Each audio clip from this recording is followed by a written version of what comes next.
अवधूत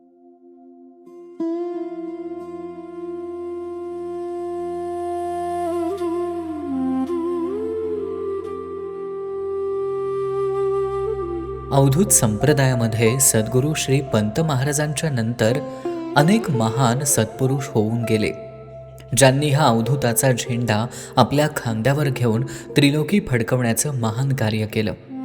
त्यापैकीच एक सत्पुरुष अवलिया परमपूज्य सदानंद विश्वनाथ नार्वेकर तथा आपले प्रिय अण्णा. अण्णांनी आपल्या लेखणीतून अवधूत संप्रदायाचा हा झेंडा भक्तांच्या अंतःकरणात फडकवण्याचं काम केलं.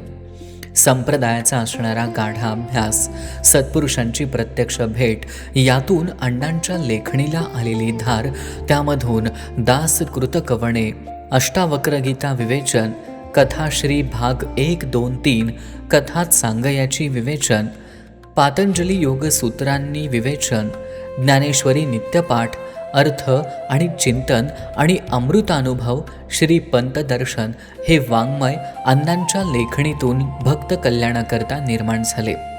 त्यापैकीच श्री दत्तप्रेम लहरीमधून श्री पंत दर्शन हे अण्णांचे पुस्तक, ज्यामध्ये अण्णांनी सद्गुरू श्री पंत महाराजांची संक्षिप्त चरित्राचे वर्णन केले. यामध्ये श्री पंत महाराजांच्या जन्मापासून निर्वाणापर्यंतचा सद्गुरूंचा हा प्रवास किती अलौकिक घटनांनी भरलेला आहे याचे वर्णन केलेले आहे. सन 1980 साली अण्णांनी हा प्रवास लोकांच्या समोर मांडला. मुंबई, फलटण, गडहिंग्लज, कोल्हापूर या ठिकाणी अण्णांनी हा कार्यक्रम सादर केला आणि तो लोकांच्या पसंतीस पडला. आपल्या समोर आपल्या गुरुबंधूंनी देखील हा पंतदर्शनाचा कार्यक्रम सादर करावा अशी अण्णांची इच्छा होती. आज प्रिय अण्णा आपल्यामध्ये नाहीत. त्यांच्या वाढदिवसाचं औचित्य साधून त्यांना पंतदर्शन सादर करून एक छोटीशी भेट देण्याचा प्रामाणिक प्रयत्न पंतभक्त लालबाग केंद्र मुंबई यांनी केला. पंतदर्शनाचा अभूतपूर्व सोहळा अनुभवण्यासाठी आम्ही सर्व मंडळी उत्सुक होतो. मुंबई, पुणे, गारगोटी, गडहिंग्लज, कोल्हापूर या ठिकाणाहून अण्णांच्या वरती प्रेम करणारे त्यांचे सहयोगी, शिष्य आणि गुरुबंधू उपस्थित होते. कार्यक्रमाच्या सुरुवातीला सद्गुरू श्री पंत महाराजांच्या प्रतिमेला, अण्णांच्या प्रतिमेला पुष्पहार अर्पण करून पूज्य संजयदादा पंत बाळेकुंद्री आणि सचिनदादा पंत बाळेकुंद्री आणि ज्येष्ठ गुरुबंधूंच्या हस्ते दीप प्रज्वलन करून या कार्यक्रमाची सुरुवात झाली.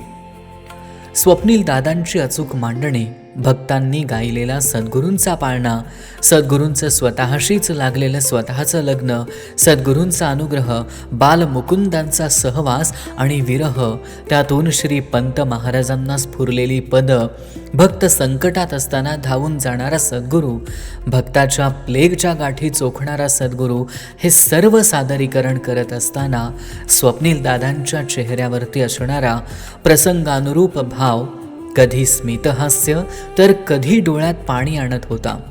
अवधूत दादांच्या पेटीचे संथ वाहणारे स्वर, त्यालाच अक्षय दादांच्या तबल्याची सुरेख साथ, शुभम दादांची तालबद्ध झांज, दिमडीवरती महेंद्रच्या बोटांची जादू आणि काळजाला हात घालणारा विशालाचा आवाज, गुरु भजनात बेभान करणारा उमेश दादांचा आलाप, प्रसंगात विरून गेलेल्या सर्वांना पुढच्या प्रसंगाचा अनुभव यावा म्हणून अनंत दादांनी दिलेली अवधूत अशी गर्जना, एकंदरीतच सर्व पंतमय झाले होते. पंत दर्शनाचा हा अनुभव विलक्षण असा होता. हा कार्यक्रम भक्ती, प्रेम आणि जिव्हाळा याने बांधून गेला होता. ज्या उदात्त हेतूने अण्णांनी सुरू केलेला हा पंतभक्तीचा सोहळा अलौकिक असा होता. कोणत्याही प्रॅक्टिसशिवाय पार पडलेला हा कार्यक्रम अण्णा तुम्हीच करवून घेतलात. अशीच सेवा घडत राहो यासाठी अण्णा आशीर्वाद द्या. श्री गुरुदेव दत्त.